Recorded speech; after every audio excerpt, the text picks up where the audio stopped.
Olá e bem-vindos! Hoje a gente vai mergulhar em um texto que, olha, só pelo nome já assusta um pouco, né? O livro de Números da Bíblia Sagrada. Exato. A nossa missão aqui é entender a história por trás desses números, uma saga de 40 anos que definiu o povo de Israel no deserto. Uma jornada e tanto. E a primeira coisa é o nome, certo? Números.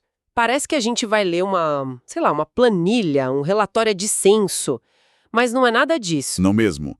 O nome em hebraico, o original, é Bamidbar. E isso significa no deserto. Ah, isso faz muito mais sentido. Faz toda a diferença.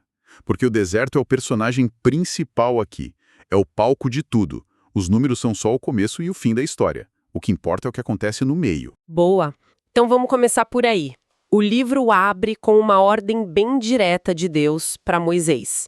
Tomai a soma de toda a congregação, da idade de 20 anos e acima, todos os que em Israel podem sair à guerra. Sim. Para mim, isso soa assim, puramente militar. É um general contando as tropas antes da batalha. E num primeiro nível é isso mesmo. É pragmático. Eles precisam saber o tamanho da força que eles têm. E o número é impressionante. 603.550 homens. É muita gente. É muita gente, mas pensa no impacto psicológico disso. Esse povo acabou de sair de 400 anos de escravidão. A identidade deles era ser propriedade. Eles não eram um exército, eram refugiados. Entendi. Então o censo é mais do que só contar cabeças. Muito mais. É dizer, olhem para vocês, vocês não são mais escravos. Vocês são uma nação, vocês são um exército. É o primeiro passo para apagar aquela mentalidade de vítima, sabe? Para eles olharem para frente e não mais para trás para o Egito. E no meio dessa organização toda, tem uma exceção que me chamou a atenção. A tribo de Levi. Eles não são contados para a guerra. Por quê? Porque a nação que estava sendo construída ali não era só militar. Tinha um pilar espiritual fortíssimo. Os levitas recebem essa função sagrada. Ah, o tabernáculo. Exatamente. Cuidar do tabernáculo, o santuário móvel que era o centro de tudo. Eles eram os guardiões. O texto até diz que eles acampavam ao redor do tabernáculo como uma barreira de santidade. Uma divisão de poderes bem clara desde o início. Perfeito. O braço militar e o coração espiritual da nação. Ok, então eles estão organizados, prontos. Mas como é que você navega com um povo inteiro num deserto sem mapa? E a resposta do livro é fascinante. Não era um mapa. Não. Era algo muito mais direto e muito mais desafiador. Era uma nuvem. Uma nuvem. Uma nuvem que ficava sobre o tabernáculo. De dia, uma nuvem. De noite, parecia uma coluna de fogo. E a regra era simples. Se a nuvem se movia, todo mundo se movia. Exato, desmontava tudo e seguia. Se a nuvem parava, eles acampavam. Podia ser por 2 dias, podia ser por 1 mês. Nossa, isso é uma entrega de controle total. Não tem planejamento, você só acorda e olha para a nuvem. É um teste de obediência diário, brutal. Imagina a logística de mover mais de 600 mil famílias sem nenhum aviso. É o oposto do que qualquer lógica humana faria. Só que essa obediência não dura muito, né? Não, de jeito nenhum. Muito rápido a coisa começa a azedar. O povo se cansa do maná, daquele alimento que vinha do céu. E começam as reclamações. A famosa nostalgia do Egito. É aquela coisa, né? Ah, a escravidão era ruim, mas pelo menos tinha peixe, tinha pepino, tinha melão. Eles lembram da comida, mas esquecem do chicote. Perfeito. Esquecem do chicote.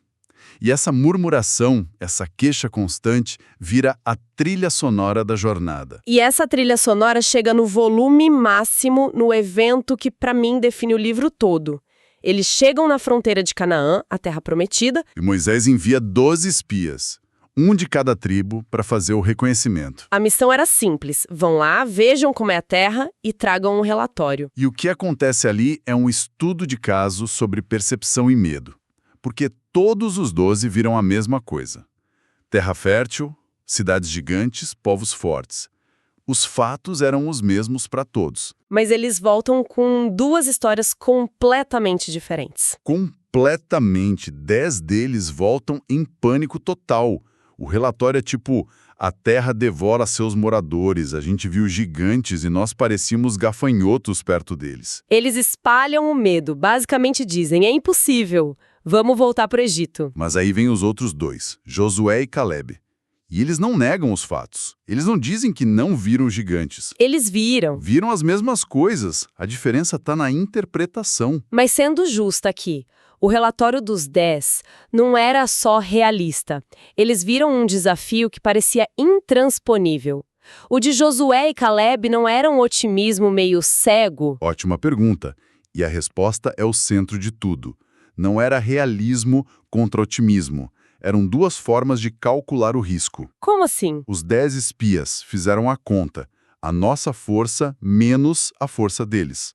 O resultado era óbvio, negativo. Eles seriam esmagados. Ok. Josué e Calebe fizeram outra conta.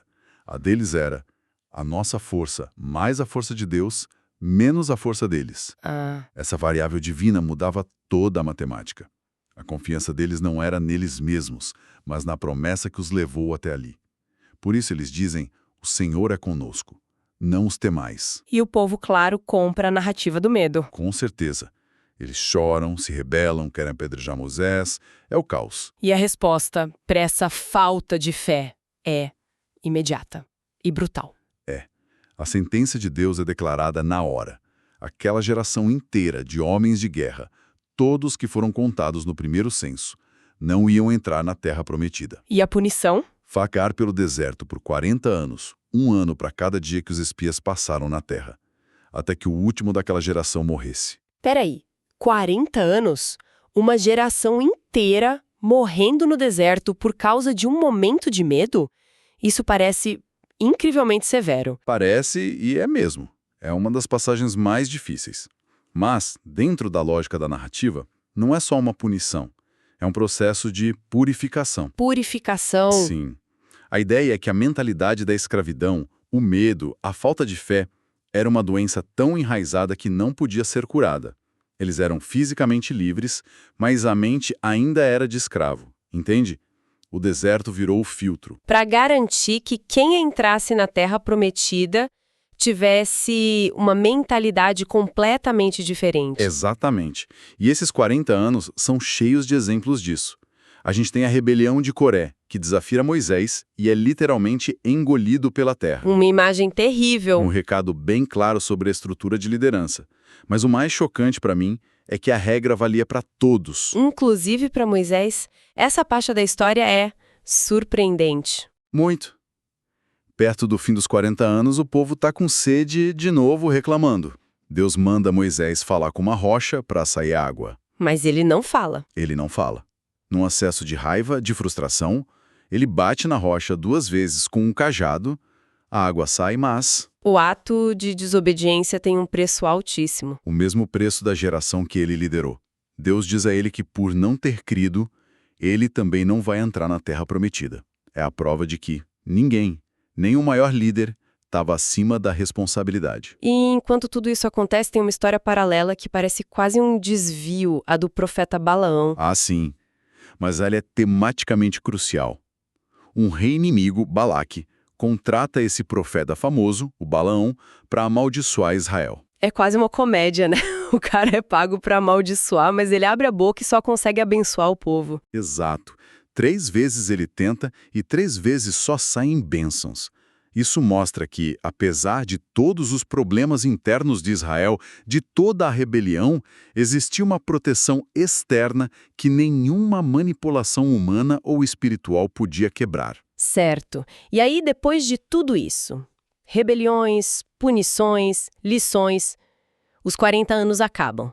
E o livro volta para o começo. Exato, com um novo censo. Uma nova contagem. E a simetria aqui é muito poderosa. A nova contagem dá um número muito parecido com o primeiro. 601.000 homens. À primeira vista, parece que nada mudou. Parece. Mas aí o texto dá o golpe final. A observação que amarra toda a história. Qual? Ele diz com todas as letras. E entre estes nenhum houve dos que foram contados, no deserto do Sinai. Uau! E ainda reforça. Nenhum deles ficou, senão Calebe e Josué. A sentença se cumpriu. Literalmente. É a mesma nação, o mesmo tamanho, mas são outras pessoas. Uma substituição geracional completa. É o desfecho. O segundo censo é a certidão de óbito de uma geração e o atestado de nascimento de outra. A geração do Egito se foi. A nova, nascida e criada na disciplina do deserto, agora está pronta. E o livro termina com Moisés subindo um monte, vendo a terra de longe e passando o bastão para Josué. Exato. Designando o novo líder que finalmente iria conduzi-los para dentro da terra. Então, no fim das contas, o livro de Números está longe de ser sobre números. É a crônica de como se forja uma nação na dificuldade. É sobre a diferença gigantesca entre a liberdade física, que eles conseguiram rápido, e a liberdade mental, que custou uma geração inteira. É essa a transformação. O livro começa com sobreviventes traumatizados, olhando para trás, e termina com guerreiros preparados, olhando para frente, prontos para agir. O deserto, com toda a sua dureza, não foi um desvio no caminho. Ele foi o caminho. Ele era o processo necessário. Era o processo. E isso deixa uma pergunta, né? Para a gente refletir. A história fala desse deserto como uma preparação necessária para a Terra Prometida.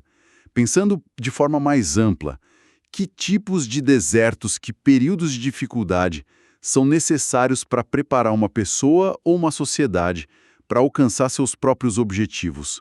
O que a gente só aprende na aridez, sabe? Quando os velhos confortos não existem mais.